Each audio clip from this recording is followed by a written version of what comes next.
11th history சமச்சீர் புக்கில் second lesson prehistoric India and Harappan culture. இந்த சாப்டரில் நம்ம அதிகமாக தெரிஞ்சுக்க போகிறது ஹரப்பன் சிவிலைசேஷன் பற்றி.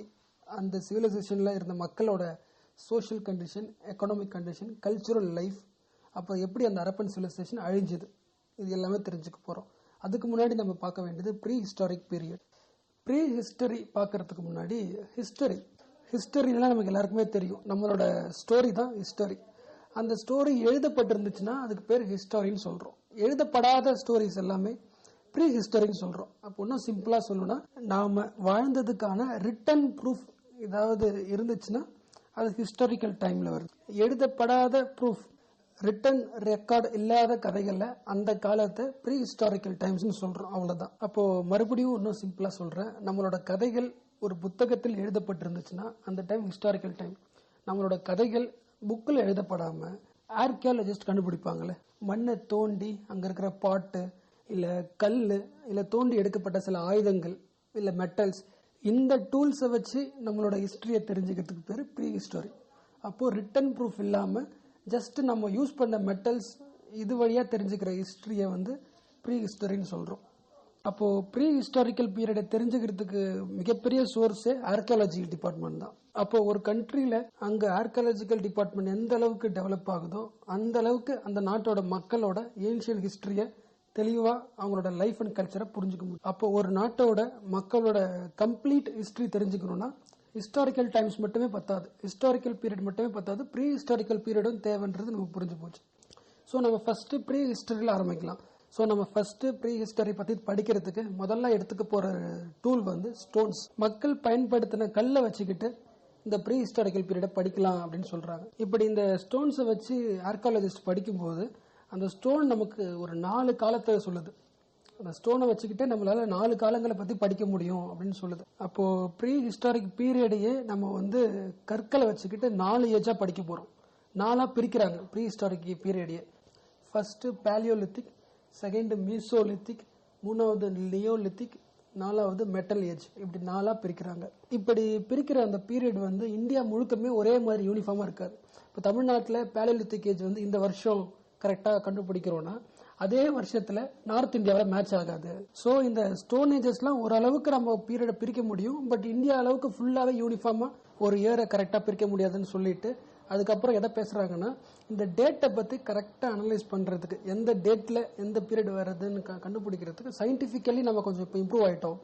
ரேடியோ கார்பன் டேட்டிங் அப்படின்ற டெக்னிக்கை வச்சுக்கிட்டு இப்போ நம்மளால ஈஸியா சூப்பரா கண்டுபிடிக்க முடியுது அப்படின்னு சொல்லிட்டு அதை டிஃபைன் பண்றாங்க. ரேடியோ கார்பன் டேட்டிங் அப்படின்னா டேட்டை கண்டுபிடிக்கிறதுக்கான அந்த டெக்னிக் ரொம்ப ஈஸி. ஒரு ஆர்கானிக் மெட்டீரியல்ல அதுக்குள்ள இருக்கிற கார்பனோட அமௌண்ட்டை வச்சுக்கிட்டு அது எந்த பீரியட் தெரிஞ்சுக்கலாம். எவ்வளவு அமௌண்ட் ஆஃப் கார்பன் அந்த ஆர்கானிக் மெட்டீரியல்ல லாஸ் ஆயிருக்கு அப்படின்ற அந்த லாஸ் ஆஃப் கார்பனை மெஷர் பண்ணி கண்டுபிடிச்சிடலாம். அந்த டெக்னிக் பேர் தான் ரேடியோ கார்பன் டேட்டிங் அப்படின்னு சொல்றாங்க. 2வது மெத்தடும் உங்களுக்கு தெரியும், ஏற்கனவே படிச்சதுதான், டென்ட்ரோ குரோனாலஜி. இந்த மெத்தட் நமக்கு தெரியும்ல, அந்த ட்ரீயோட வுட்ல எத்தனை ரிங்ஸ் இருக்கோ அந்த ரிங்ஸை வச்சுக்கிட்டே நம்ம டேட்டா கண்டுபிடிக்கலாம், அந்த வுட்டோட டேட்டா கண்டுபிடிக்கலாம் அப்படின்னு சொல்றாங்க. ஸோ நம்ம ஃபர்ஸ்ட் ஆரம்பிக்கலாம். ஏற்கனவே சொன்ன மாதிரி ப்ரீ ஹிஸ்டாரிக் பீரியட ஸ்டோன்ஸ் வழியா 4ஆ பிரிக்கிறோம்ல. ஸோ அதில் ஃபர்ஸ்ட் ஏஜ் பேலியோலித்திக் ஏஜ் அப்படின்னா ஓல்டு ஸ்டோன் ஏஜ், இருக்கிறதுலே ரொம்ப பழைய காலம் இதான். இந்தியாவில் நிறைய இடத்துல இந்த ஓல்டு ஸ்டோன் ஏஜை பார்க்கலாம், இந்த பேலியோலித்திக் ஏஜை பார்க்கலாம்னு சொல்லிட்டு முக்கியமா நம்ம இந்தியாவில் எங்கெங்கெல்லாம் வாட்டர் ரிசோர்ஸ் இருக்கோ அங்க எல்லா இடத்துலயும் இந்த பேலியோலித்திக் சைட்ஸ், அதாவது ஓல்டு ஸ்டோன் ஏஜ் ரீஜனை நம்ம பார்க்கலாம், லொகேட் ஆயிருக்கும் அப்படின்னு சொல்றாங்க. இந்த பேலியோலித்திக் ஏஜ்ல வாழ்ந்த மக்கள், அவங்க வாழ்ந்த குகைகள், அதாவது கேவ்ஸ், அப்புறம் ராக்கால கட்டப்பட்ட வீடு, ராக் ஷெல்டர், இதுல தான் அந்த காலத்து மக்கள் அதிகமா வாழ்ந்தாங்க. அந்த காலத்து மக்கள்னா பேலியோலித்திக் பீப்புள். இது மட்டும் இல்லாம சில இடத்துல இலைகளால் உருவாக்கப்பட்ட குடிசைகள், அங்கேயும் இந்த பேலியோலித்திக் பீப்புள் வாழ்ந்தாங்க அப்படின்னு சொல்றாங்க. They live rarely in huts made of leaves அப்படின்னு சிம்பிளா ஒரு ஓவர்வியூ எங்க எப்படி வாழ்ந்தாங்கன்னு சொல்லிட்டு முக்கியமான சைட்ஸ் சொல்றாங்க. இந்தியாவில் ஓல்டு ஸ்டோன் ஏஜ் எங்கெங்கெல்லாம் இருக்குன்னு சொல்லிட்டு ஒரு 6 இடத்த சொல்றாங்க. முதல்ல சென்னையில இருந்து ஆரம்பிக்கலாம். அதிரம்பாக்கம் சென்னையில இந்த ஓல்டு ஸ்டோன் ஏஜ் சைட்ஸ் இருக்கு. அதுக்கடுத்து அப்படியே கொஞ்சம் மேல போனா ஆந்திர பிரதேஷ்ல குர்னூல்ல இருக்கு. அப்படியே இன்னும் கொஞ்சம் மேல போனா நர்மதா வருதுல, நர்மதாவில் ஆதம்கார் ஹில்ஸ் அங்க ஒன்று இருக்கு. அப்படியே இன்னும் கொஞ்சம் போனா மத்திய பிரதேஷ், அங்க பிம்பேட்கா, அப்புறம் நார்த் இந்தியாவில் சிவாலிக் ஹில்ஸ், அப்புறம் நார்த் வெஸ்ட்டில் சோன் வேலி, பாட்வர் வேலி. அப்படியே கீழே இருந்து அப்படியே படிச்சுட்டே ஒரு மைண்ட் நான் வச்சுருக்கேன். சென்னையில் ஆரம்பித்து ஆந்திரா, நர்மதா, அப்படியே மத்திய பிரதேஷ், அப்படியே நார்த்தன் இந்தியா, அதுக்கப்புறம் north west India. Old stone ஏஜில் அவங்களோட வீடு எப்படி இருக்குன்னு சொல்லியாச்சு. பேலியோலித்திக் ஏஜில் அவங்க எப்படி சாப்பாடு சாப்பிடுவாங்க அப்படின்னா ஹண்டிங் தான்.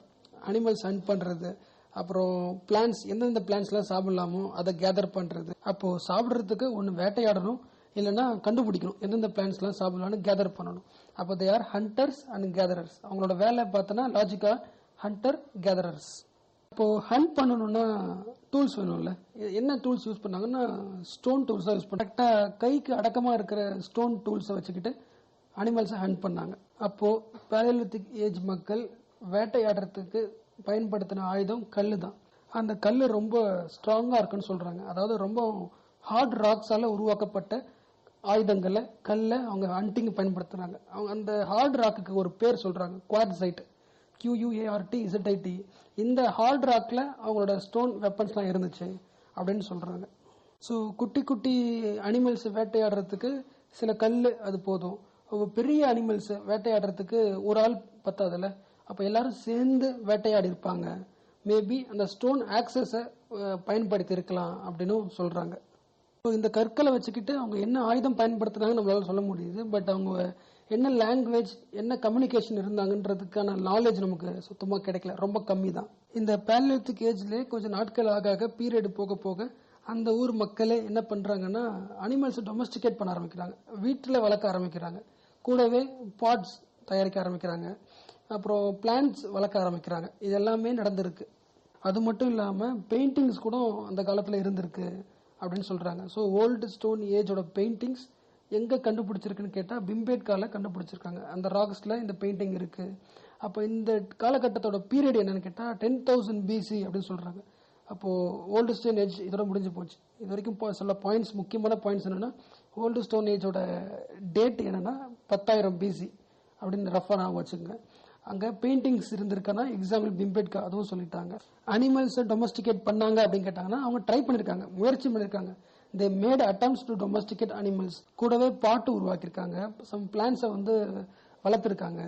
எக்ஸ்ட்ரா முக்கியமான பாயிண்ட்னா குவார்ட்சைட், ஹார்ட் ராக், அதை நான் வச்சுக்கணும். அப்புறம் அந்த 6 ரீஜன், சென்னையில் இருந்து ஆரம்பித்து நார்த் வெஸ்ட் முடிகிற வரைக்கும், இந்த சோன் வேலி, பாட்வர் பிளாட்டி வரைக்கும் நான் வச்சுக்கணும். அடுத்து நம்ம பார்க்க போகிற ஏஜ் மீசோலித்திக் ஏஜ். இது மிடில் ஸ்டோன் ஏஜ். அப்போது அதுக்கு முன்னாடி 10,000 BC பார்த்தோம்ல. இது எந்த காலகட்டம்னா 10,000 BCலேருந்து 6,000 BC இதுக்குள்ளே இருக்கிற காலகட்டத்தை தான் நம்ம mesolithic age or middle stone ஏஜ்னு சொல்லுவோம். இந்த பீரியடை நம்ம ஒரு டிரான்சிஷனல் ஃபேஸ்னு சொல்லுவோம். ஏன்னா இதுக்கு முன்னாடி இருந்தது பேலியோலித்திக் ஏஜ், இதுக்கு அப்புறம் வரப்போகிறது நியோலித்திக். இதுக்கு நடுவில் இருக்கிற ஏஜ் தான் மீசோலித்திக் ஏஜ். ஸோ அப்போ பேலியோலித்திக்ல இருந்து நியோலித்திக் மாறுறதுக்கு நடுவில் ஒரு ஃபேஸ் தேவைப்படுது. அதுதான் Mesolithic age, middle stone age, 10,000 BC to 6,000 BC. எப்படி பேலியோலித்திக் சைட்டு சென்னையில், ஆந்திர பிரதேஷ், அப்படியே மேலே போனால் நர்மதா வேலியில், இன்னும் மேலே போனால் மத்திய பிரதேஷ், பிம்பேட்கா, சிவாலிக்கு, சோன் வேலி, பாட்வர் பிளாட்டின்னு படித்தோமோ, அதே மாதிரி மீசோலித்திக்கோட சைட்ஸ் அதிகமாக எங்கே இருக்குன்னா குஜராத்தில் இருக்குது, மத்திய பிரதேஷில் இருக்குது, ராஜஸ்தானில் இருக்குது, உத்தரப்பிரதேஷில் இருக்குது, பீகாரில் இருக்குது அப்படின்னு சில சைட்ஸை சொல்கிறாங்க. அப்போது இந்த மீசோலித்திக் இந்தியாவோட வெஸ்டர்ன் சைடில் அதிகமாக இருக்குது. உத்தரப்பிரதேஷ் இருக்குது, மத்திய பிரதேஷ் இருக்குது, குஜராத், ராஜஸ்தான் எல்லாம் அந்த பக்கம் இருக்குது. ஒன்று ஈஸ்டர்ன் சைட்னா பீகாரில் இருக்குது. ஓல்டு ஏஜ் பேலியோலித்திக் ஏஜ்லேயே பெயிண்டிங்ஸ், ராக் ஷெல்டர்ஸ்லாம் இருந்துச்சுன்னா இங்கேயும் இருந்திருக்கும். மீசோலித்திக் பீப்புள் இன்னும் அதில் டெவலப் ஆகிருப்பாங்க. இன்னும் அவங்களோட சோஷியல் லைஃப், எக்கனாமிக் ஆக்டிவிட்டிஸ் போன காலத்தோட இன்னும் அதிகமாக தான் டெவலப் ஆகிருப்பாங்க. அதே மாதிரி அந்த காலகட்டத்தில் ஸ்டோன் டூல்ஸ் ரொம்ப ஸ்ட்ராங்காக பயன்படுத்துகிறாங்கன்னு சொன்னால், அப்போது அடுத்து வர்ற ஜென்ரேஷன் மீசோலித்திக்கில் இன்னும் ஷார்ப்பாக, இன்னும் பாயிண்டடாக யூஸ் பண்ணுவாங்க அப்படின்றது லாஜிக் தானே. இவங்க யூஸ் பண்ண ஸ்டோன்ஸ் அப்போது ரொம்ப டைனியாக இருக்குது, ரொம்ப சின்னதாக, அக்குரேட்டாக, ஷார்ப்பாக இருக்குது. அப்போ இந்த மாதிரி ஸ்டோன் டூல்ஸை நம்ம என்ன சொல்லுவோம்னா மைக்ரோலித்துன்னு சொல்லுவோம். ரொம்ப ஷார்ப்பாகவும் இருக்கும், குட்டியாகவும் இருக்கும். இந்த காலகட்டத்திலையும், அதாவது 10,000 6,000 BC இதுக்குள்ளேயும் ஹண்டிங் கேதரிங் தான் அந்த மக்களோட வேலையாக செஞ்சாங்க. பட் என்ன சின்ன டிஃப்ரென்ஸ்னா, பெரிய மிருகங்களை வேட்டையாடுறதை தவிர்த்துட்டு சின்ன சின்ன அனிமல்ஸை ஹண்ட் பண்ணுறாங்க. எக்ஸாம்பிளுக்கு ஃபிஷிங்லாம் பண்ணுறாங்க. அந்த காலகட்டத்தில் பேலியோலித்திக் ஏஜில் கல்லால், அந்த ஆக்ஸால் யூஸ் பண்ணி ஹண்ட் பண்ணாங்க. இப்போ கொஞ்சம் அறிவு வளர்ந்துருச்சுன்னு வச்சுங்களேன், அந்த வில் அம்பு, போ அண்ட் ஏரோ வச்சுக்கிட்டு யூஸ் பண்ண ஆரம்பித்த காலம் இந்த மீசோலித்திக் ஏஜ். இந்த காலகட்டத்தில் வாழ்ந்த இடத்த சைட்ஸை போய் பார்த்தா, அதாவது இந்த பீகாரில் இப்படிலாம் சொன்னோம்ல, இந்த மாதிரி இடத்த எல்லாமே பார்த்தா அங்கே அதிகமாக அனிமல் போன்ஸ்லாம் இருக்குது. அதாவது டாகு, டியர், போர், ஆஸ்ட்ரிச் அனிமல் போன்ஸ்லாம் இருக்கிறதால என்ன சொல்கிறாங்கன்னா டொமஸ்டிகேஷன் இன்னும் அதிகமாக இங்கே இருந்திருக்கும் அப்படின்னு சொல்கிறாங்க. So domestication of animals, horticulture, primitive cultivation இது எல்லாமே இந்த இடத்துல ஸ்டார்ட் ஆச்சு அப்படின்னு சொல்கிறதுக்கு ப்ரூஃபாக அனிமல் போன்ஸை சொல்கிறாங்க. இருக்கிற 4த்தையும் படிச்சுங்க, டாகு, டியரு, போர், ஆஸ்ட்ரிச். இங்கே இறந்து போன மக்களை புதைக்கும் போது கூடவே அவங்க பயன்படுத்தின ஆயுதங்கள், இங்கே குட்டி குட்டி ஆயுதம் தானே, ஸோ மைக்ரோலித்ஸ், அப்புறம் ஷெல்ஸ், அவங்க ஆர்னமெண்ட்ஸ் நினைச்ச சில விஷயங்களை அவங்க கூடையே வச்சு புதைக்கிற பழக்கம் இந்த மீசோலித்திக் ஏஜில் ஆரம்பிக்குது அப்படின்னு ஸ்ட்ரெஸ் பண்ணுறாங்க. அடுத்த ஏஜ் தான் நியோலித்திக் ஏஜ். இது 6000 பிசில இருந்து 4000 பிசி. இந்த ஏஜில் ஒரு பயங்கரமான ஒரு ப்ராக்ரஸ் ஹியூமன் சிவிலைசேஷனில் உருவாச்சு அப்படின்னு சொல்கிறாங்க. ஃபர்ஸ்ட் பேலியோலித்திக் ஏஜ் கீழே இருந்து வந்தோம், சென்னையில இருந்து கடைசியாக மேலே சோன் வேலி வரைக்கும் நார்த் வெஸ்ட் போனோம். நியோலித்திக்ல வந்து நார்த்ல இருந்து கீழே வர ட்ரை பண்ணுவோம். முதல்ல மேலே காஷ்மீர் வேலியில் ஒரு சைட் இருக்கா, அதுக்கு அப்படியே இப்படி வந்தால் பீகாரில் சிராண்ட் அப்படின்னு ஒரு சைட் இருக்குது. அடுத்து உத்தரப்பிரதேஷ் பெலான் வேலி இருக்குது. அப்புறம் டெக்கன் பிளாட்டியூவில் முக்கியமான இடங்கள் இருக்குன்னு சொல்லிட்டு கர்நாடகாவில் சொல்கிறாங்க. கர்நாடகாவில் மாஸ்கி, பிரம்மகிரி, ஹல்லூர், கொடைக்கால் அப்படின்ற கர்நாடகாவில் முக்கியமான சைட்ஸ் இருக்குது. அப்புறம் ஆந்திர பிரதேஷ் கீழே உட்னூர், தமிழ்நாடுக்கு வந்துட்டா பையம்பள்ளி. ஸோ ரெண்டுத்தையும் கம்பேர் பண்ணி பார்த்துங்க. பேலியோலித்திக் கீழே இருந்து மேலே போகிறோம், ஸோ அந்த இமேஜினேஷனுக்கு வந்துடணும். நியோலித்திக் மேலிருந்து கீழே வரும், அப்படியே காஷ்மீர்லேருந்து பீகார் வரைக்கும் வந்து உத்தரப்பிரதேஷ், அப்படியே டெக்கன் பிளாட்டியூ, கர்நாடகா, ஆந்திரா, சென்னை. கர்நாடகாவில் இருக்கிற முக்கியமான சைட்ஸ் 4 இருக்குல்ல, அதில் நான் வச்சுக்கேன். மாஸ்கி, பிரம்மகிரி, ஹல்லூர், கொடிக்கால். வேணா நான் வச்சுங்க. பிரம்மன் வந்து மாஸ்கை போட்டுக்கிட்டு ஹாலில் கொடையை வச்சுக்கிட்டு உட்காந்துட்டாரு அப்படின்னு நான் வச்சுங்க. ஸோ பிரம்மன்னா பிரம்மகிரி, மாஸ்கி, ஹாலில் ஹல்லூர், கொடை, கொடிக்கால். நியோலித்திக் ஏஜோட சீஃப் கேரக்டரிஸ்டிக் அப்படின்னு கேட்டால் 4 பாயிண்ட் டக்குன்னு எழுதிட வேண்டியதுதான். அக்ரிகல்ச்சர் ஆரம்பிச்சிட்டாங்க, அனிமல்ஸ் டொமஸ்டிகேஷன் கண்டிப்பாக இருந்துச்சு, ஸ்டோன் டூல்ஸ் நல்லா பாலிஷிங்காக யூஸ் பண்ண ஆரம்பிச்சிட்டாங்க, பாட் பயன்படுத்துறதுல ஒரு மேனுஃபேக்சரிங்கே ஆரம்பிச்சிட்டாங்க அப்படின்றத முக்கியமான பாயிண்ட்ஸ் 4 எழுதிட வேண்டியது தான். ஸோ எப்போ ஒரு சொசைட்டி அக்ரிகல்ச்சர் ஆரம்பிக்குதோ, டொமஸ்டிகேஷன் ஆஃப் அனிமல்ஸை உருவாக்குதோ, அப்பயே அங்கே ஒரு சொசைட்டி உருவாயிடுச்சு, ஒரு வில்லேஜ் கம்யூனிட்டி உருவாயிடுச்சுன்றது அர்த்தம். முக்கியமான வார்த்தை பயன்படுத்துறாங்க பாருங்க, செடென்டரி லைஃப்னு சொல்றாங்க பாருங்க.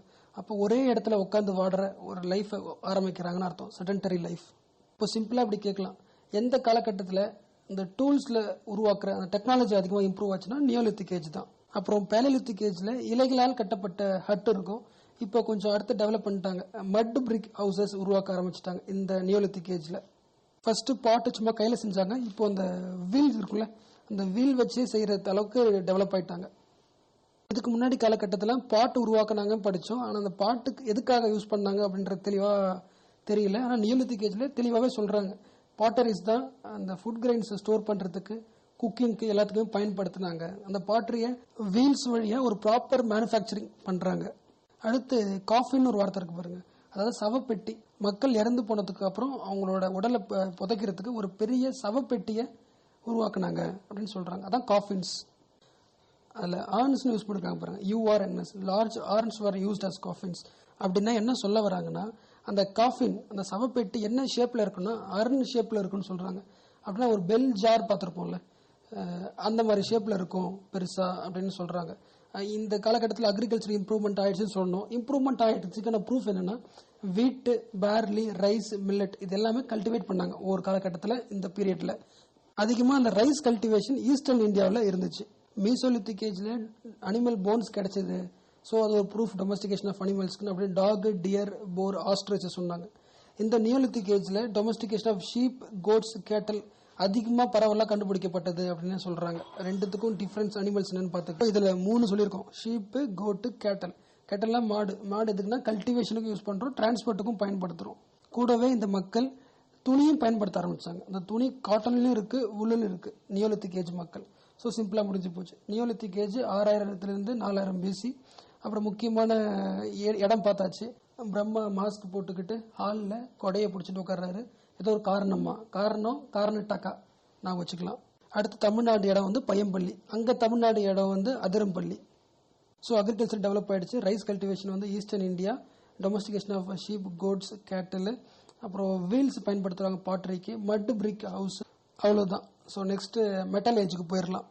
இது வரைக்கும் பார்த்த அந்த பேலியோலித்திக், மீசோலித்திக், நியோலித்திக் இந்த ஏஜுக்கும் மெட்டல் ஏஜுக்கு என்ன டிஃப்ரென்ஸ்னா, இதுக்கு முன்னாடி பார்த்த எல்லாமே கற்களால் தீர்மானிக்கப்பட்ட காலங்கள். ஸோ ஸ்டோன் ஏஜ், ஸ்டோன்ஸை வச்சு அந்த காலத்து மக்களோட காலத்தை கண்டுபிடிச்சோம், கல்ச்சரை கண்டுபிடிச்சோம். ஸோ அவங்களோட வாழ்க்கையில் இந்த ஸ்டோன் மிகப்பெரிய ஒரு இன்ஃப்ளூயன்ஸ் பண்ணியிருக்கு இந்த 3 ஏஜையும். இந்த காலத்தில் வாழ்ந்த மக்கள் அதிகமாக ஸ்டோன்ல இருந்து மெட்டலுக்கு மாறுறாங்க. காப்பர், பிரான்ஸ் இந்த மாதிரி மெட்டல்ஸை பயன்படுத்த ஆரம்பிக்கிறாங்க. ஸோ அதனால இதுக்கு பேர் மெட்டல் ஏஜ். 2 பேர் வைக்கலாம் இதுக்கு. ஒன்று மெட்டல் ஏஜ்னு வைக்கலாம், இல்லைன்னா காப்பர் ஏஜ்னு வைக்கலாம். ஏன்னா காப்பர் பயன்படுத்துறாங்களே. இன்னும் நம்ம டீட்டெயிலாக தெரிஞ்சுக்க வேண்டியது, நியோலித்திக்ல ஸ்டோன் பயன்படுத்துனாங்க. இப்போ எக்ஸ்ட்ரா மெட்டல் காப்பர் பிரான்ஸ்ல யூஸ் பண்றாங்க. அப்போ ஸ்டோனும் இருக்கும், காப்பரும் இருக்கும். ரெண்டுமே யூஸ் பண்ற காலகட்டம் இது. எக்ஸ்ட்ரா புதுசா காப்பரை யூஸ் பண்றாங்க. அப்போ காப்பரும் ஸ்டோனும் சேர்ந்த காலம் இது. அப்போ காப்பர் ஸ்டோன் ஏஜுக்கு இன்னொரு பேரு சால்கோலித்திக் ஏஜ் அப்படின்னு சொல்லுவோம். அந்த காலத்தை மட்டுமே யோசிக்காம இந்த காலத்தையும் யோசிக்கலாம். ஒவ்வொரு காலத்திலயும் ஒரு மெட்டல் புதுசா உருவாக்கப்படும். எப்படி சிலிக்கான் கம்ப்யூட்டருக்கு ஒரு பெரிய ஜெனரேஷன் எராவை மாத்தி விட்டுச்சோ, அதே மாதிரி அவங்க காலத்துல காப்பர் ஒரு மிகப்பெரிய டேர்னிங் பாயிண்டா இருக்கு. ஸோ ஒவ்வொரு மெட்டல் கண்டுபிடிக்கும் போதும் அந்த மக்களோட சிவிலைசேஷன் மாறும். எப்படி சிலிக்கான் வழியா கம்ப்யூட்டர் உருவாக்கி ஒரு ஐடி செக்டரை உருவாக்கி ஒரு ஐடி கல்ச்சர் உருவாகுதோ, அதே மாதிரி அந்த காலகட்டத்தில் வாழ்ந்த மக்களோட வாழ்க்கையில காப்பர் பயங்கரமா இன்ஃபுளுன்ஸ் பண்ணியிருக்கும். எக்ஸாம்பிள், அதுக்கு முன்னாடி வாழ்ந்த காலகட்டத்தில் உருவாக்குன அந்த பானை, பாட்ஸ், ஆர்டிகா கிராஃப்ட்ஸ் எல்லாமே கல்ல இருந்துச்சு. இப்போ அப்படியே மாறும், எல்லாமே காப்பர்ல இருக்கும், மெட்டல்ஸ்ல உருவாக்கப்பட்டிருக்கும். அப்போ இந்த காலகட்டத்தில் எல்லா பொருட்களும் இப்போ கண்டுபிடிச்ச மெட்டலால உருவாக்கப்படுறதால அந்த மெட்டலுக்கு டிமாண்ட் வரும். அப்போ அந்த டிமாண்டுக்கு என்ன பண்றது? மண்ணை தோண்டி தான் ஆகணும். இப்போ காப்பர் தேவைன்னா மண்ணை தோண்டி காப்பர் எடுக்கணும். மண்ணை தோண்டின உடனே காப்பர் கிடைக்காதுல்ல, தாது பொருட்கள் தானே கிடைக்கும், ஓர்ஸ் தானே கிடைக்கும். அப்போ அதை எக்ஸ்ட்ராக்ட் பண்ணி காப்பரை நம்ம எக்ஸ்ட்ராக்ட் பண்ணி உருவாக்கிடுறோம். ஸோ இந்த எக்ஸ்ட்ராக்ஷனுக்கு பேர் தான் ஸ்மெல்டிங். நம்ம சின்ன வயசுல படிச்சிருப்போம். அப்போ மெட்டல் ஏஜ்னா நமக்கு ஒரே பாயிண்ட் தான் நாம வரணும். இந்த காலத்தில் உருவாக்கப்பட்ட எல்லா கலைப்பொருட்களும் காப்பர், பிரான்ஸ் இந்த மெட்டல்ல உருவாக்கப்பட்டது. கலைப்பொருட்கள், பொருட்கள் இல்ல பானைகள், கலைப்பொருட்களை தான் இங்கிலீஷ்ல ஆர்டிஃபேக்ட்ஸ்னு சொல்லுவோம். மேபி கொஸ்டின் இப்படி வேணா அனலைஸ் பண்ணிக்கலாம். இந்த பீரியட்ல, இந்த மெட்டல் ஏஜ்ல புதுசா கண்டுபிடிச்ச மெட்டலை தவிர ஏற்கனவே பயன்படுத்தின ஸ்டோன்ஸையும் பயன்படுத்தினாங்களா அப்படின்னு கேட்டா ஆமா, பயன்படுத்தினாங்க. அதனாலதான் நம்ம சால்கோலித்திக் என்ற வார்த்தையே சொல்றோம். சால்கோலித்திக் பீரியட், காப்பர், ஸ்டோன் ரெண்டுமே டூல்ஸ் உருவாக்க பயன்படுத்திக்கிட்டாங்க. அது மட்டும் இல்லாம அந்த மீசோலித்திக்ல படிச்சோம்ல, மைக்ரோலித்திக் டூல்ஸ், குட்டி குட்டி டூல்ஸ், அதையும் இந்த காலத்துல பயன்படுத்துறாங்க. இன்னும் சிம்பிளா எப்படின்னா வச்சுங்க, பேலியோலித்திக் ஏஜ். அந்த காலகட்டத்தில் மக்கள் சாப்பாட்டுக்காக வேட்டையாடுறதுக்கு ரொம்ப தூரம் நடந்து போவாங்க.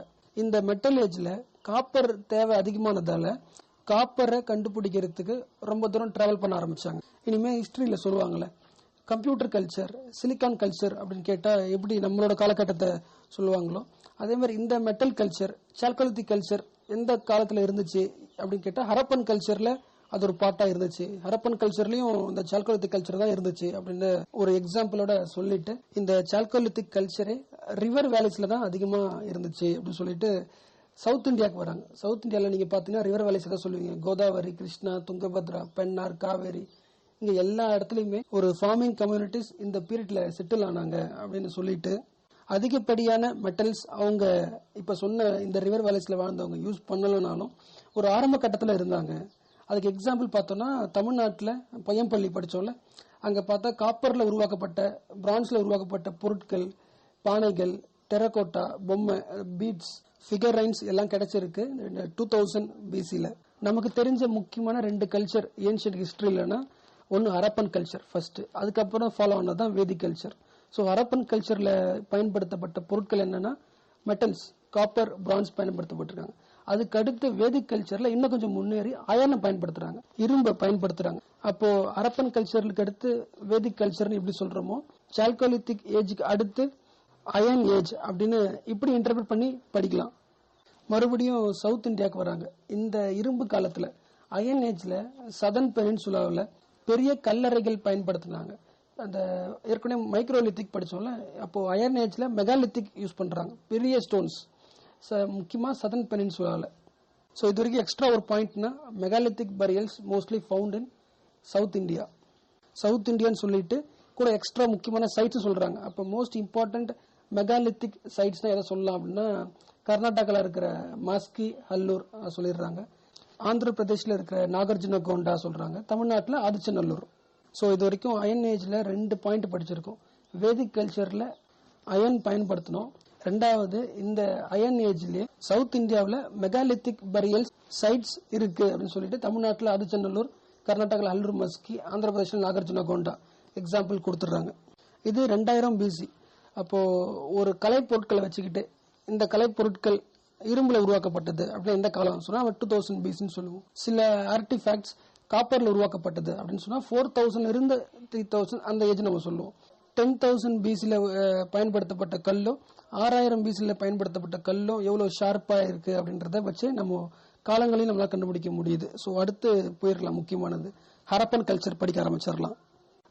ஹரப்பன் சிவிலைசேஷன் போறதுக்கு முன்னாடி அந்த பரியல் படிச்சோம்ல, மெகாலித்திக் பரியல்ஸ், அந்த பரியல்ஸ் கூட அவங்க பயன்படுத்தப்பட்ட பொருட்களையும் சேர்த்து தானே புதைப்பாங்க.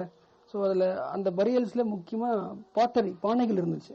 பிளாக் பாட்டரி இருந்திருக்கு, ரெட் பாட்டரி இருந்திருக்கு, அப்புறம் குட்டி குட்டி வெப்பன்ஸும் இருந்திருக்கு இந்த பரியல் பிட்ஸ்ல. அதை ஞாபகம் வச்சுக்க வேண்டியதான். அடுத்து ஹரப்பன் சிவிலைசேஷன், ஹரப்பா, மொஹஞ்சதாரோ. இது படிக்கிறதுக்கு முன்னாடி 2 விஷயம் மேப்ல பாத்துருங்க. பஞ்சாப், அதுவும் வெஸ்ட் பஞ்சாபும் சிந்தும் எங்க இருக்குன்னு பாத்துங்க. ரெண்டுமே பாகிஸ்தான்ல தான் இருக்கு. பாகிஸ்தானுக்குள்ள வெஸ்ட் பஞ்சாபுக்கும் சிந்துக்கும் எவ்வளவு டிஸ்டன்ஸ் இருக்கு அப்படின்றத பாத்துங்க. வெஸ்ட் பஞ்சாப்ல தான் ஹரப்பாவும், சிந்துல தான் மொஹஞ்சதாரோவையும் நம்ம எக்ஸ்கவேட் பண்ணி கண்டுபிடிக்கிறோம். அதாவது 2 மிகப்பெரிய சிவிலைசேஷன் சொல்லுவோம்ல, ஹரப்பாவும் மொஹஞ்சதாரோவும். இது ரெண்டுமே எங்க இருக்குன்னா பாகிஸ்தான்ல இருக்கு. அந்த இடமே தெரியும்ல, இண்டஸ் போற இடம் தானே, பாகிஸ்தான் தானே அதிகமா இண்டஸ் போகுது. அப்போ இண்டஸ்ல இருக்கிற 2 முக்கியமான சிவிலைசேஷன். ஆனா இது 2 மட்டுமே நம்ம கண்டுபிடிக்கல. அதுக்கப்புறம் நிறைய சைட்ஸ் நம்ம எக்ஸ்கவேட் பண்ணிக்கிட்டே இருக்கோம். எக்ஸாம்பிள் ராஜஸ்தான்ல கலிபாங்கன்னு ஒரு சைட்டை கண்டுபிடிக்கிறோம். பஞ்சாப்ல ரூப்பர் ஒரு சைட்டு, ஹரியானால பனாவலி, அப்புறம் லோத்தல், சுர்கத்தோடா, தோலவீரா அப்படின்னு குஜராத்ல ஒரு 3 இடம். நிறைய சைட்டை கண்டுபிடிக்கிறதுல எல்லாத்துக்கும் சேர்த்து ஒரு பேர் வைக்கணும்னு சொல்லிட்டு இண்டஸ் சிவிலைசேஷன் சொல்றோம். இல்ல ஃபர்ஸ்ட் கண்டுபிடிச்ச ஹரப்பன் சைட்டுக்கு ரெஃபர் பண்ணி ஹரப்பன் சிவிலைசேஷன் அப்படின்னு சொல்றோம். அநேகமா இந்த பேருக்கு ஷார்ட்கட் தேவையில்லைன்னு நினைக்கிறேன். நீங்க அதிகமா இந்த பேர்லாம் ஏற்கனவே யூஸ் பண்ணிருப்பீங்க. ரூப்பர், ரூப் பீல முடியுது, பஞ்சாப். ஹரியானால ஒரு வாலி இருக்குன்னு வச்சுங்க, பனவாலி. ராஜகாலி, ராஜஸ்தான், காலிபங்கன். சுருக்கு பைய தோல்ல போட்டுக்கிட்டு லோத்துக்கு போறோம் குஜராத்ல அப்படின்னு போட்டுக்க வேண்டியதான். சுருக்கத்தோட, தோலவீரா, லோத்தல், இது எல்லாமே குஜராத். ஸோ நிறைய சைட் சொல்லியாச்சு. இந்த எல்லா சைட்ஸ்லயும் எது ரொம்ப லார்ஜஸ்ட் சிட்டி அப்படின்னு பார்த்தா மொஹஞ்சதாரோ தான். 200 ஹெக்டேர் அளவுக்கு அது விரிஞ்சு இருக்கு Mohenjodaro. So Mohenjodaro is the largest of all the Indus cities. அடுத்து ஹரப்பன் சிவிலைசேஷனோட ஆரிஜின் பார்க்க போறோம், அப்புறம் எவல்யூஷன் பார்க்க போறோம். அப்போ ஹரப்பனோட கல்ச்சரை, அதோட டெவலப்மெண்ட்டை நம்ம பார்த்தா ஒரு 4 முக்கியமான ஸ்டேஜா அந்த ஹரப்பன் கல்ச்சரையே பிரிக்கலாம். அதோட எவல்யூஷனை 4 ஃபேஸா இருக்கு அப்படின்னு சொல்றாங்க. Pre Harappan culture, early Harappan culture, mature Harappan, late Harappan. So இந்த 4 ஹரப்பன் பீரியட்லயும் ஒரு குட்டி குட்டி பாயிண்ட் சொல்லிட்டு முடிக்கிறாங்க. ப்ரீ ஹரப்பன் ஸ்டேஜ் ஃபர்ஸ்ட் ஆரம்பிக்கலாம். அதோட முக்கியமான கேரக்டரிஸ்டிக் ஒன்னே ஒன்றுதான். மக்கள் நோமேடிக்கா சுத்திட்டு இருந்த காலத்துல இருந்து ஃபர்ஸ்ட் டைம் அக்ரிகல்ச்சர் லைஃப்க்கு வராங்க. அப்படின்னா செட்டில் ஆகுறாங்க ஒரு இடத்துல. அது எந்த பீரியட்ல ஆரம்பிக்குதுன்னா ப்ரீ ஹரப்பன் ஏஜ். ஸோ நம்ம அதுக்கு ஒரு இடத்தையும் நம்ம ப்ரூஃப் சொல்லணும்ல. அப்ப நம்ம எந்த இடத்த இந்த ப்ரீ ஹரப்பன் ஏஜ் ஸ்டேஜ்க்கான இடத்த நம்ம பார்க்கலாம் அப்படின்னு சொன்னா ஈஸ்டர்ன் பலுச்சிஸ்தான் அந்த மேப்ல போட்டிருக்கு, பாத்துக்குங்க. கிளாஸ்ல இப்ப சொன்ன முக்கியமான சைட்ஸ், லாஸ்ட் சாப்டர்ல சொன்ன ஜியோகிராபிக்கல் ஃபியூச்சர்ஸ், இது எல்லாத்தையும் மார்க் பண்ற மாதிரி ஒரு மேப் டெஸ்ட் இந்த வீக்கெண்ட் இருக்கும். எல்லாத்தையும் பார்த்துட்டு வந்துருங்க. இப்போ அகைன் ஹரப்பனோட எவல்யூஷன் படிக்கலாம். ஒரு கண்ட்ரியோட எவல்யூஷனை நம்ம எதை வச்சு தீர்மானிப்போம்னா அது எந்த ஊரா இருக்குன்றது, வில்லேஜா இருக்கா, சிட்டியா இருக்கா, டவுனா இருக்கா, இதை வச்சுதான் அந்த சிட்டியவே காலத்தை பிரிப்பாங்க. அதே மாதிரிதான் இது ரொம்ப சிம்பிள் எவல்யூஷன். ஃபர்ஸ்ட் மக்கள் எப்படி இருப்பாங்க, நொமேடிக்கா இருப்பாங்க, செட்டில் ஆவாங்க, அக்ரிகல்ச்சரால செட்டில் ஆவாங்க. செட்டில் ஆனதுக்கு அப்புறம் கொஞ்ச நாளுக்கு அப்புறம் ஒரு வில்லேஜ் கம்யூனிட்டி உருவாகும். அந்த வில்லேஜ் கம்யூனிட்டி கொஞ்சம் கொஞ்சமா அக்ரிகல்ச்சர் நல்லா ஃப்ளோரிஷ் ஆயிடுச்சுன்னா கொஞ்சம் டவுனா மாறும். அந்த டவுனை இன்னும் கொஞ்சம் காலகட்டத்தில் பெரிய சிட்டிஸா எமர்ஜ் ஆகும். ஸோ இந்த ஒட்டுமொத்த டிரான்சிஷனையும் ஒரே மாதிரி படிக்காம கொஞ்சம் பிரிச்சு பிரிச்சு படிக்கலாம். Example pre Harappan stage. அந்த காலகட்டத்தில் முதல் முறையா nomadic people first time settle ஆகுறாங்க அக்ரிகல்ச்சருக்காக அப்படின்றது ஒரு ப்ரீ ஹரப்பனா வச்சுக்கலாம். அடுத்து இயர்லி ஹரப்பன்ல அந்த ஒரு அக்ரிகல்ச்சர் லைஃப்ல இருந்து ஒரு வில்லேஜ் கம்யூனிட்டி உருவாகுது. அந்த வில்லேஜ் கம்யூனிட்டி நல்லா ஃப்ளோரிஷ் ஆகிறதால கொஞ்சம் கொஞ்சமா டிரான்சிஷன் ஆகுது. ரூரல் லைஃப்ல இருந்து அர்பன் லைஃபுக்கு கொஞ்சம் டிரான்சிஷன் ஆகுது இந்த ஹரப்பன் இயர்லி ஹரப்பன் ஸ்டேஜ்ல. அடுத்து இந்த டவுன்ல இருந்து ஒரு பெரிய சிட்டிஸா எமர்ஜ் ஆகுற டைம் மெச்சூர் ஹரப்பன் ஸ்டேஜ் அப்படின்னு ஜஸ்ட் பிரிச்சுக்கிறாங்க. அவ்வளவுதான், சிம்பிள். இது கூட நம்ம எக்ஸ்ட்ரா என்ன படிக்கணும்னா, இப்ப சிட்டிஸ்ன்னு சொன்னா எந்தெந்த சிட்டிஸ்லாம் சொல்லுவோம், கோயம்புத்தூர், சென்னை, இந்த மாதிரி சொல்ற மாதிரி இந்த ப்ரீ ஹரப்பனுக்கு என்னென்ன சைட்ஸ் வருது, மெச்சூர் ஹரப்பன் என்னென்ன சைட்ஸ் வருது, அதை மட்டும் தான் தெரிஞ்சுக்கணும். So first pre Harappan site சொல்றதுக்கு முன்னாடி மொகஞ்சதாரோ எங்கன்னு பார்த்துக்குங்க. மொகஞ்சதாரோலேருந்து நார்த் வெஸ்ட் ஒரு 150 கிலோமீட்டர் போனால் ப்ரீ ஹரப்பன் சைட் வந்துடும். அதான் ஈஸ்டர்ன் பலூச்சிஸ்தானில் மெஹ்கார் MEHRGARH அந்த சைட்டு தான் முக்கியமான ப்ரீ ஹரப்பன் ஸ்டேஜுக்கான ஒரு ப்ரூஃப். அடுத்து இயர்லி ஹரப்பன் ஸ்டேஜ் பற்றி பார்க்கலாம். சொல்லியாச்சுல, ஏற்கனவே அக்ரிகல்ச்சர் லைஃப் ஆரம்பிச்சிட்டாங்க, இங்கே வில்லேஜ் செட்டில் ஆகுவாங்க. வில்லேஜ்ல இருந்து அப்படியே ஒரு டிரான்சிஷன் பீரியட் அர்பன் லைஃபுக்கு உருவாக்குவாங்க. ஏன்னா அக்ரிகல்ச்சர் நல்லா ஃப்ளோரிஷ் ஆயிருக்கும். அப்போ நாம எக்ஸ்ட்ரா படிக்க வேண்டிய சைட்ஸ், 2 முக்கியமான சைட்ஸை வந்து கோட் பண்ணுறாங்க இயர்லி ஹரப்பன் ஸ்டேஜுக்கு. ஏற்கனவே படித்தது தான் அம்ரி அண்ட் கோட் டிஜி. இதுதான் இயர்லி ஹரப்பன் ஸ்டேஜில் முக்கியமான எவிடன்ஸ். அடுத்து மெச்சூர் ஹரப்பன் ஸ்டேஜ், சிட்டிஸாக எமர்ஜ் ஆகிருக்கும்ல. இந்த சிட்டிஸ் எங்கே இருக்கலாம் அப்படின்னு சொன்னால் கேலிபேங்கன்னு சொல்கிறாங்க. கேலிபேங்கன் ராஜஸ்தான் சொன்னோம்ல, அது ஒரு மெச்சூர் ஹரப்பன் ஸ்டேஜுக்கு எக்ஸாம்பிளாக சொல்கிறாங்க. ஏன் அது வந்து அவ்வளோ பெரிய கிரேட் சிட்டிஸ் நம்ம எப்படி ப்ரூஃப் நம்ம சொல்கிறோம்னா, அங்கே பிளானிங் பயங்கரமாக இருக்குது. அர்பன் ஃபியூச்சருக்கு என்னென்னலாம் தேவைப்படுமோ அதுக்கான எல்லா டவுன் பிளானிங்கும் அந்த கேலிபேங்கல் இருக்குது அப்படின்னு சொல்கிறாங்க. அடுத்து லாஸ்ட் ஸ்டேஜ் லேட் ஹரப்பன் ஸ்டேஜ்லாம் ஒன்றும் கிடையாது. இந்த இண்டஸ் கல்ச்சரே கொஞ்சம் கொஞ்சமாக அப்படியே குறைஞ்சி போயிருக்குல்ல, டிக்ளைன் ஆயிருக்கும்ல, அழிஞ்சு போயிருக்குல்ல, அந்த காலகட்டத்தை தான் லேட் ஹரப்பன் ஸ்டேஜ்னு சொல்கிறோம். அவ்வளோதான். இந்த எக்ஸ்கவேஷன் நம்ம எங்கே கண்டுபிடிக்கலாம்னா, இந்த அழிஞ்சு போகிற அந்த தடயம் எங்கே நமக்கு தெரியுதுன்னா லோத்தலில் தெரியுது. லோத்தல்னாலே நமக்கு ஞாபகம் வந்துடும், அந்த சுருக்கு பைய தோலில் மாட்டிக்கிட்டு குஜராத்துக்கு போகிறோம், சுருக்கோட்டோட தோலவீரா. இந்த லோத்தலில் ஒரு முக்கியமான ஒரே ஒரு பாயிண்ட் நீங்கள் ஞாபகம் வச்சுக்கிறதுக்கு, லோத்தலில் ஒரு மிகப்பெரிய ஒரு போர்ட் இருந்துச்சு. அந்த போர்ட்டை சுற்றி நிறைய பிரிக்ஸை வந்து கட்டியிருந்தாங்க, மேசிவ் பிரிக் வால், ஃப்ளட் வராமல் தடுக்கிறதுக்கு. அப்போது ஒரு அழிவு காலம் ஏற்கனவே வந்துட்டு போயிருக்கு அப்படின்ற ஒரு தடயத்துக்காக இந்த பிரிக் வாலை சொல்லிக்கலாம். போர்ட்னாலே ஞாபகம் வந்துடும்ல, போர்ட்டு தானே ட்ரேடுக்கான முக்கியமான ட்ரேட் சென்டர். அப்போ இங்கிருந்து மெசபடோமியாவுக்கு ட்ரேட் இந்த வழியாக, இந்த லோத்தல் வழியாக போயிருக்கலாம் அப்படின்னு ஒரு பாயிண்ட் சொல்கிறாங்க. காலங்களை ஓரளவுக்கு அப்படியே சொல்லியாச்சு. ஒரு டேட்டை வந்து கண்டுபிடிக்கிற ட்ரை பண்ணுறாங்க, ஹரப்பன் கல்ச்சரோட டேட்டை ஃபிக்ஸ் பண்ணுறதுக்கு.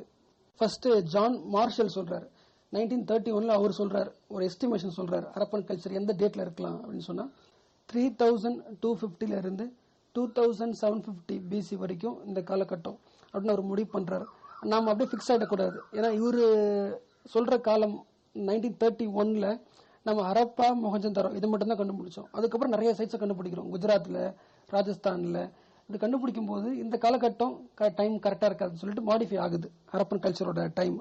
இப்போ மோஸ்ட் அக்யூரேட் டேட் கண்டுபிடிக்கிறதுக்கு நமக்கு டெக்னாலஜிக்கல் டெவலப்மெண்ட் தேவை. அதுதான் ரேடியோ கார்பன் மெத்தடு உருவாகுது. ஒவ்வொரு ஆர்காலஜிஸ்ட் இல்லை ஒவ்வொரு சயின்டிஸ்ட்டும் ஒவ்வொரு டேட் சொல்கிறாங்க. 1931 3250 சொன்னாங்க. 1956 ஃபேர் சர்வீஸ் அவர் ஹரப்பன் கல்ச்சரோட காலத்தை 2000 1500 BC அப்படின்னு சொல்றாரு. இந்த இயர் ஏன் ரொம்ப முக்கியம்னு கேட்டா, இப்போ நம்ம சிம்பிளா சொல்லலாம்ல, ஹரப்பன் கல்ச்சர் 5000 BCக்கு முன்னாடி இருந்துச்சுன்னு சொல்றேன், அது ஒரு பெருமை. லாஸ்ட் இயர் தான் உருவாச்சு அப்படின்னு சொல்றது கொஞ்சம் பெருமை. அந்த காலத்திலே ஒரு பெரிய டவுன் பிளானிங் இருக்குது அப்படி சொல்றது. அந்த காலம் எந்த வருஷம், திருவள்ளுவர் 2000 வருஷத்துக்கு முன்னாடியே பிறந்துட்டாருன்னு சொல்றதுக்கும் லாஸ்ட் இயர் எழுதினாரு சொல்றதுக்கு வித்தியாசம் இருக்குல்ல. ஸோ அந்த டைம்ன்றது ரொம்ப முக்கியம். ரொம்ப பழமையாவே இந்த டவுன் பிளானிங் நம்ம பண்ணிட்டோம்னா நம்ம பெரிய அறிவாளிகளா இருந்திருக்கோம் காட்டுறதுக்காக. அப்போ ஜான் மார்ஷல் சொன்னது 3000 வருஷத்துக்கு முன்னாடி நம்ம இருந்திருக்கோம், 3250 BCன்னு சொல்றாங்க. ஃபேர் சர்வீஸ் 1956 2000 BCல தான் நம்ம இருந்திருக்கோம்னு சொல்றாங்க. 1964 DP அகர்வால் ஒரு கன்க்ளூஷன் சொல்றாரு, 2300 1750 BC வரைக்கும் நம்ம இருந்திருக்கலாம் அப்படின்னு சொல்றாங்க. அடுத்து படிக்க போறது ஹரப்பன் கல்ச்சரோட முக்கியமான ஃபியூச்சர்ஸ். எல்லாருக்குமே தெரிஞ்ச விஷயம் தான், நம்ம ஹரப்பன் கல்ச்சர்ல ரொம்ப வியந்து பாராட்டுறது அவங்களோட டவுன் பிளானிங் தான். ஸோ அதை பற்றி தான் ஃபர்ஸ்ட் பார்க்க போகிறோம். அந்த டவுன் பிளானிங் அவங்களோட சிஸ்டம் எப்படி இருக்குன்னா கிரிட் சிஸ்டம்னு சொல்கிறோம். ஃபோனில் பார்ப்போம்ல கிரிட் சிஸ்டம் ஆப்ஸ்லாம் ஸ்கொயரா. இங்கே ஹரப்பாவில் ஸ்ட்ரீட் எல்லாமே அதே கிரிட் சிஸ்டமில் இருக்குமா. மொபைலில் வந்து எல்லா ஆப்பும் ஸ்கொயராக இருக்கும்ல, இந்த மெனு ஓப்பன் பண்ண உடனே. இங்கே ரெக்டாங்குலர் பிளாக்ஸாக இருக்குமா, எல்லாமே ரெக்டாங்குலர் பிளாக்ஸ். ஸோ இப்போ ரெக்டாங்குலர்னாலும் 90 டிகிரி வரும். முக்கியமாக தெரிஞ்சுக்க வேண்டிய டவுன் பிளானிங்ல ஃபர்ஸ்ட் பாயிண்ட், அந்த சிஸ்டம் கிரிட் சிஸ்டம் ரெக்டாங்குலர், எல்லா ஸ்ட்ரீட்ஸுமே கரெக்டாக ரைட் ஆங்கிள் கட் ஆகும். மறுபடியும் பாத்துருங்க, ஹரப்பா, மொஹஞ்சதாரோ, காலிபேங்கன் மேப்ல எங்க இருக்குன்னு பாத்துங்க.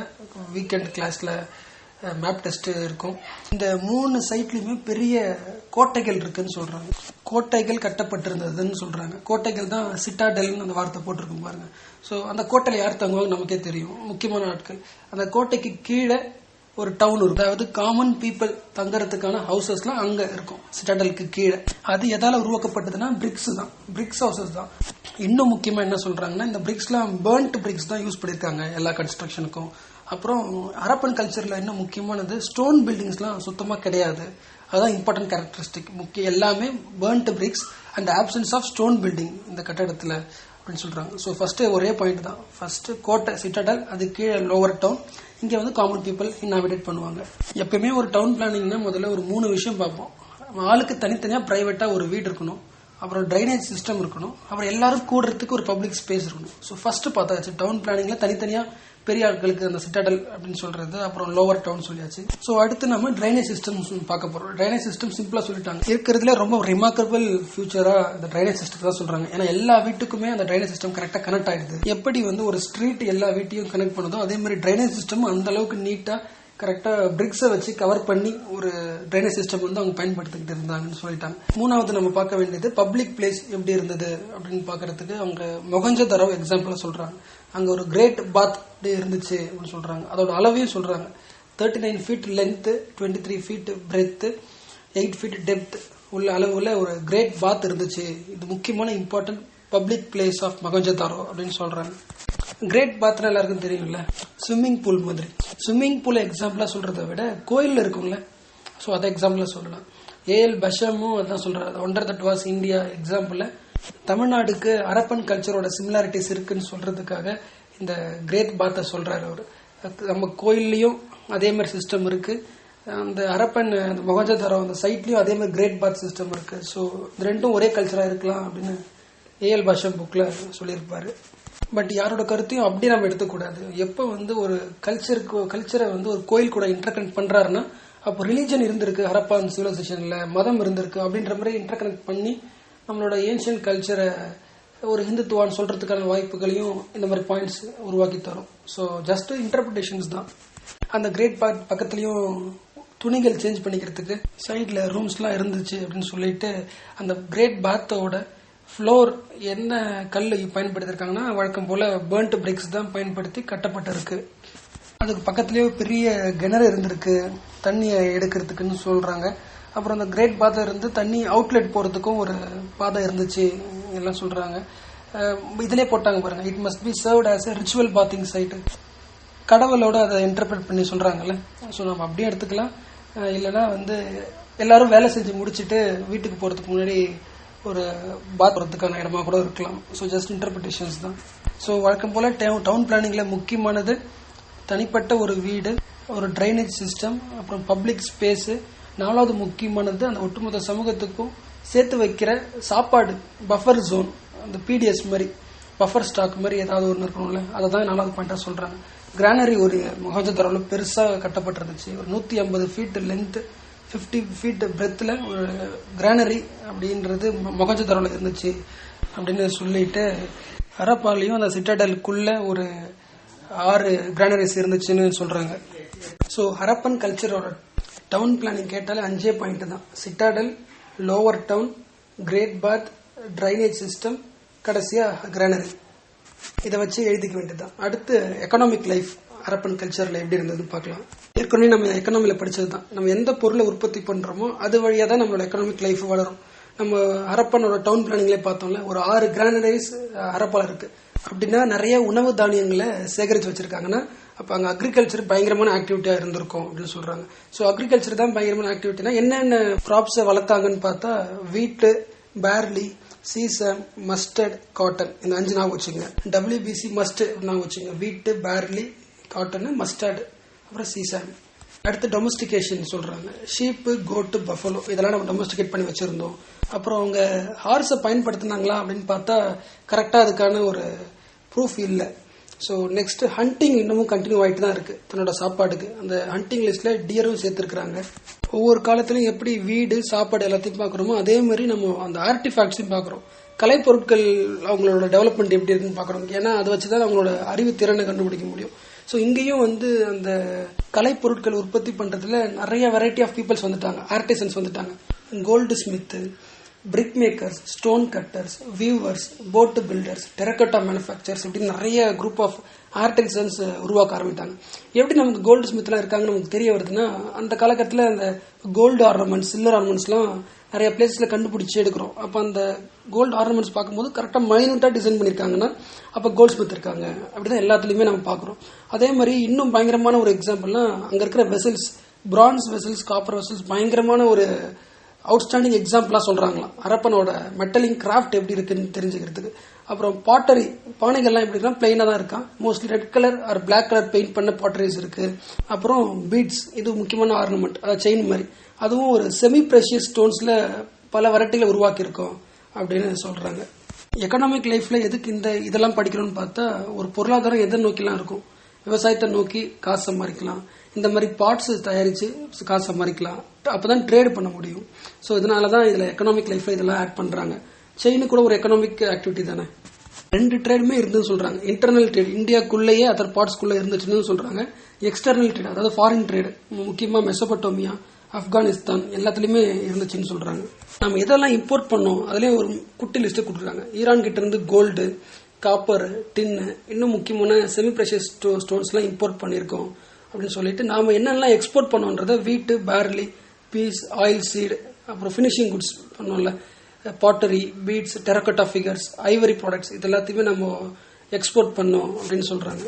எப்படி நமக்கு தெரியுதுன்னா, இங்கே ட்ரேட் பண்ணியிருக்கோம்னா மெசோபட்டோமியாவில், அந்த நாட்டில் இண்டஸ் வேலி சிவிலைசேஷனில் பயன்படுத்தப்பட்ட சிம்பிள்ஸ், சீல்ஸ் எல்லாமே அந்த ஊரில் இருக்குது. அப்போ ட்ரேட் வழியாக போயிருக்கலாம்.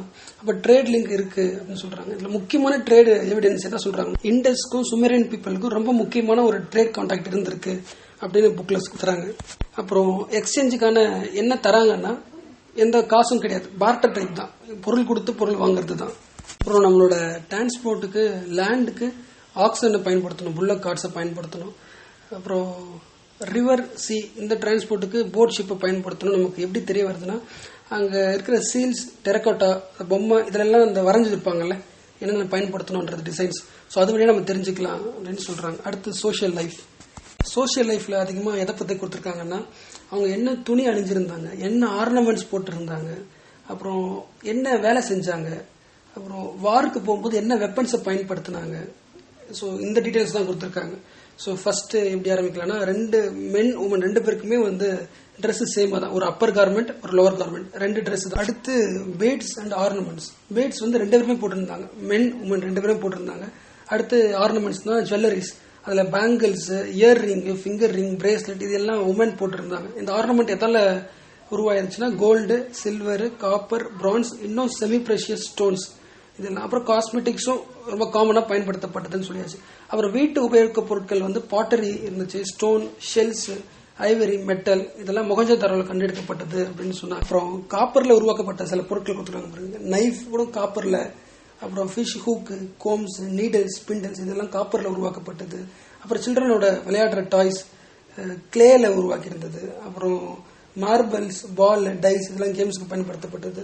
ரெகுலராக ஆக்குபேஷன் ஃபிஷிங்கும் இருந்ததுன்னு சொல்கிறாங்க. அப்புறம் புல் ஃபைட்டிங் அந்த காலத்தில் இருந்துச்சு அப்படின்னு சொல்லிட்டு என்னென்ன வெப்பன்ஸ் யூஸ் பண்ணாங்க, வாருக்கு போகிறாங்க. அடுத்து axes, spear head, daggers, bow, arrow made up of copper and bronze. முடிஞ்சு போச்சு.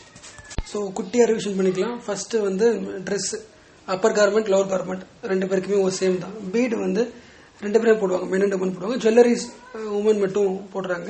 அது என்ன எதெல்லாம் உருவாயிருக்குன்னா கோல்டு, சில்வர், காப்பர், பிரான்ஸ். அடுத்து ஹவுஸ் ஹோல்டு, பாட்டரி, ஸ்டோன்ஸ் எல்லாமே மொஹஞ்சதாரோவில் இருக்குன்னு சொல்கிறாங்க. அப்புறம் காப்பரில் உருவாக்கப்பட்ட நைஃப், நீடில்ஸ் எல்லாம் இருக்குது. சில்ட்ரன் டாய்ஸ் கார்ட், கிளே கார்ட்டில், அப்புறம் பால்ஸ், டைஸ், அப்புறம் ஃபிஷிங் ரெகுலர் ஆக்குபேஷனாக இருந்திருக்கு. அப்புறம் புல் ஃபைட்டிங்கு, அப்புறம் வெப்பன்ஸ் ஆஃப் வார் ஆக்சஸ், ஆரோலாம் இருந்திருக்கு. காப்பர் அண்ட் பிரான்ஸில் உருவாக்கப்பட்டது. அடுத்த டாபிக் ஆர்ட். ஆர்ட்டில் பார்க்கும்போது ஹரப்பனோட கல்ச்சரில் பயங்கரமான ஒர்க்மேன்ஷிப் இருந்துச்சு, ரொம்ப குவாலிட்டியாக பண்ணாங்க அப்படின்னு சொல்கிறதுக்கு ப்ரூஃபாக டெரக்கோட்டாவும் சீல்ஸையும் சொல்கிறாங்க. டெரக்கோட்டாவில் வரைஞ்சிருந்த men and women, animal, birds இதெல்லாம் ரொம்ப சூப்பராக இருந்தது. அப்புறம் சீல்ஸில் சிம்பிள்ஸ் அப்படி வச்சுங்களேன், அதெல்லாம் ஹை டிகிரி ஆஃப் ப்ரொஃபஷன்ஸில் உருவாக்கப்பட்டது. அதாவது ஒரு ஸ்கல்ப்சர் பண்ணால் எப்படி இருக்குமோ அது மாதிரி இருந்ததுன்னு சொல்லிட்டு இன்னொரு எக்ஸாம்பிள் சொல்கிறாங்க அவங்களோட ஒர்க்மேன்ஷிப் எப்படி இருந்ததுன்னு. மொஹஞ்சதாரோவில் ஒரு பொண்ணு டான்ஸ் ஆடுற மாதிரி ஒரு பொம்மையை பார்க்குறாங்க, பிரான்ஸில் உருவாக்கியிருக்கு. அதோட ரைட் ஆர்ம் ஹிப்லையும், இன்னொரு லெஃப்ட் ஆர்ம் பேங்கிள்ஸ் மாட்டிக்கிட்டு ஒரு ரிலாக்ஸ்ட் பொசிஷனில் இருக்கிற மாதிரி ஒரு எக்ஸாம்பிள் சொல்கிறாங்க. அந்த ஒர்க்மேன்ஷிப் எப்படி இருக்குது பாருங்க. இன்னொரு ஸ்கல்ப்சருக்கு எக்ஸாம்பிளாக 2 ஸ்டோன் ஸ்டாச்சு ஹரப்பால இருந்திருக்கு. அதை சொல்றாங்க. ஒன்று வந்து ஒரு மேனோட பேக் வியூவை வந்து காட்டுது, இன்னொன்று வந்து ஒரு டான்ஸர் காட்டுது. இந்த 2 ஸ்பெசிமனும் பயங்கரமான ஸ்கல்ச்சருக்கு எக்ஸாம்பிளா சொல்றாங்க. அடுத்து பாட்டரியும் ஒரு ஹரப்பன் சிவிலைசேஷனோட முக்கியமான ஒரு ஃபைன் ஆர்ட் அப்படின்னு சொல்றாங்க. இங்க நம்ம பார்க்க வேண்டியது அடுத்த லைனை பாருங்க, வேரியஸ் டிசைன் அண்ட் கலர்ஸ் சொல்லியிருக்காங்க. ஸோ நிறைய கலர்ஸும் பயன்படுத்திருக்காங்க அந்த பாட்டு ஜார்ல ஃபார் பெயிண்டிங்க்குன்னு நம்ம புரிஞ்சுக்க வேண்டியதுதான். அப்புறம் அவங்க வரைஞ்ச பிக்சர்ஸ்ல வந்து என்னென்ன ஜாமெட்ரிக்கல் பேட்டர்ன் சொல்லியிருக்காங்க பாருங்க. ஹாரிசான்டலா லைன்ஸ் இருக்குமா, இல்ல சர்க்கிள் இருக்குமா, இல்ல லீஃப் பிளான்ட் ட்ரீஸ் இருக்குமா, இன்னும் அதிகப்படியா ஃபிஷ் பீகாக் அதுவும் வரைஞ்சிருக்காங்கன்னு சொல்லிட்டாங்க. அடுத்து ஹரப்பன் சிவிலைசேஷன் பயன்படுத்தின ஸ்கிரிப்டை பார்க்க போறோம். அவங்களோட ஃபுல் ஸ்கிரிப்ட் நம்ம இன்னும் டெசிஃபரே பண்ணல, அதாவது என்ன ஃபுல்லா இன்டர்பிரட் பண்ணி பார்க்கவே முடியல நம்மள. அவங்க ஒரு 400ல இருந்து 600 கைண்ட் ஆஃப் சயின்ஸை வந்து பயன்படுத்திருக்காங்க. ரொம்ப டீப்பா பார்த்தா ஒரு பேசிக்கா ஒரு 40 to 60 சயின்ஸ் இருந்திருக்கு.